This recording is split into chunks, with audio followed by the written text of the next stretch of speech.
36வது கார்த்திகை வீரர்கள் நிகழ்வு ஜனாதிபதி அனுரகுமார திசாநாயக்க தலைமையில் இன்று பிற்பகல் விகாரமாதேவி திறந்த அரங்கில் இடம்பெற்றது. மக்கள் விடுதலை முன்னணியின் ஸ்தாபகத் தலைவர் ரோகண விஜயவீர உள்ளிட்ட மக்கள் விடுதலை முன்னணியின் உயிரிழந்த வீரர்கள் நினைவாக குறித்த கார்த்திகை வீரர்கள் தினம் ஏற்பாடு செய்யப்பட்டிருந்தது. மக்கள் விடுதலை முன்னணியின் பிரதான செயலாளர் டில்வின் சில்வா, அமைச்சர்கள், பாராளுமன்ற உறுப்பினர்கள், கட்சியின் செயற்பாட்டாளர்கள் என பலர் 36வது கார்த்திகை வீரர்கள் தின நிகழ்வில் கலந்து கொண்டனர். மிகச்சிறந்த சமூகத்தை கட்டியெழுப்ப உலகில் அநேக மனிதர்கள் வரலாறு முழுவதும் பல்வேறு அர்ப்பணிப்புகளை செய்துள்ளனர். மக்களுக்கு தமக்காக எந்த ஒரு அர்ப்பணிப்பையும் செய்ய முடியும் என்றாலும் பொதுவாக ஏனையோரின் நலனுக்காக அவ்வாறான அர்ப்பணிப்பை செய்வது இலகுவான விடயம் அல்ல. அவ்வாறு ஏனையோருக்காக பல அர்ப்பணிப்புகளை செய்ததோடு தமது உயிரையும் சமூக நியாயத்திற்காகவும் நலனுக்காகவும் அர்ப்பணிப்பது என்பது அவ்வளவு இலகுவான விடயம் அல்ல. விசேடமாக சமூகத்தின் பொது நலனுக்காக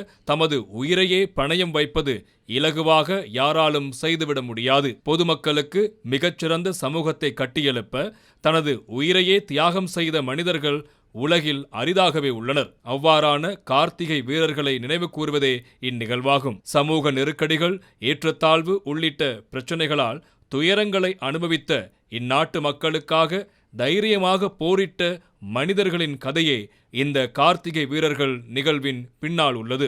எதிர்க்கட்சியை அழிக்க அரசு அதிகாரத்தை பயன்படுத்தாவிட்டாலும் மக்களின் அதிகாரத்தின் ஊடாக எதிர் வினைகளை முற்றாக தோற்கடிக்க தான் உள்ளிட்ட தனது அரசாங்கம் தயார் என இந்நிகழ்வில் உரையாற்றிய ஜனாதிபதி அனுரகுமார திசாநாயக்க தெரிவித்தார்.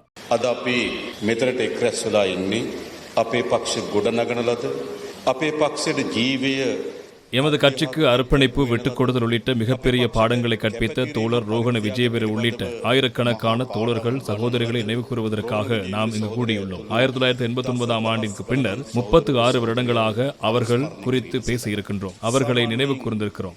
ஆனால் அந்த சந்தர்ப்பங்களை விட நாம் அவர்களை நினைவு கூறுகின்ற, அவர்களை கொண்டாடுகின்ற இந்த சந்தர்ப்பம் மாறுபட்டதாகும்.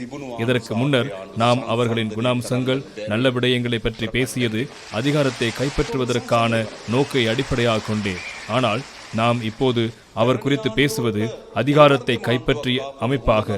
நாம் இந்த அதிகாரத்தை கைப்பற்றும் போது அன்று அவர்கள் கற்றுக் கொடுத்த பாடங்களும் அனுபவங்களும் எமக்கு கை கொடுத்தன. அதேபோல் அதற்கு சமனாக நாம் அதிகாரத்தை கைப்பற்றிய பின்னரும் இந்த நாட்டை கட்டி எழுப்புவதற்காக எமது மக்களின் வாழ்க்கையை உயர் மட்டத்துக்கு கொண்டு செல்வதற்கான எமது முயற்சியிலும் அவர்கள் எமக்கு மிகப்பெரிய வழிகாட்டிகளாக இருப்பார்கள் என்பது எமது நம்பிக்கை.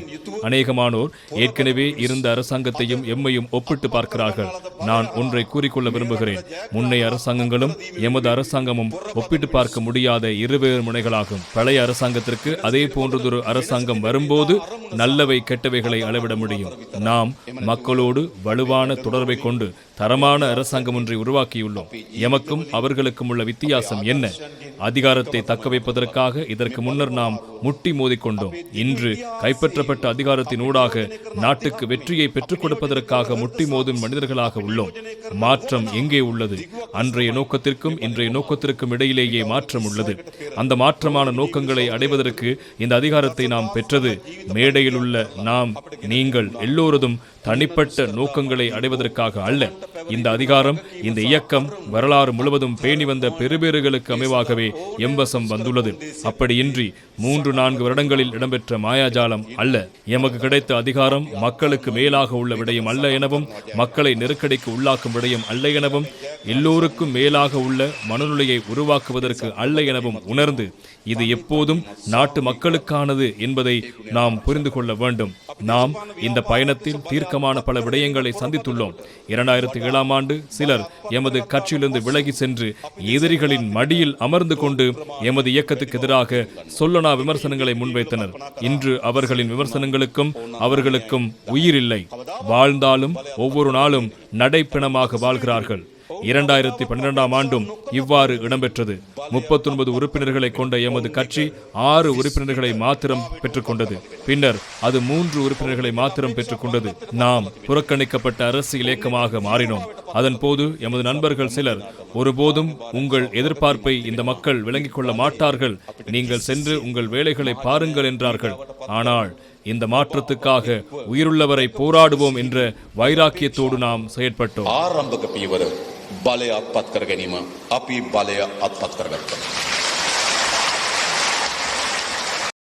இதன் பின்னர் மக்கள் விடுதலை முன்னணியின் பிரதான செயலாளர் டில்வின் சில்வாவும் இங்கு உரையாற்றினார்.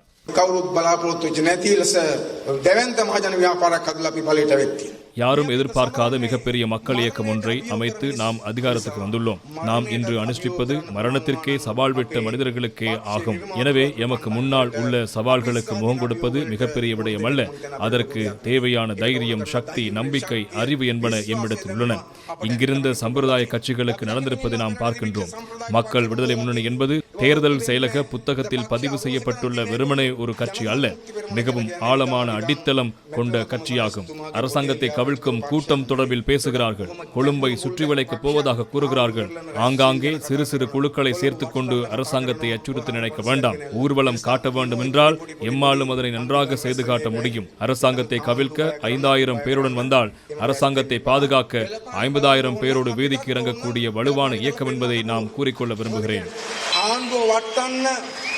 5000 කරන් ආවොත් අපි ආණ්ඩුව රකින්න 50,000 කරගෙන පාට බහින්න පුළුවන් ව්‍යාපාරයක් කියන එක අපි ඒගොල්ලන්ට මතක් කර දෙන්න ඕන තමයි.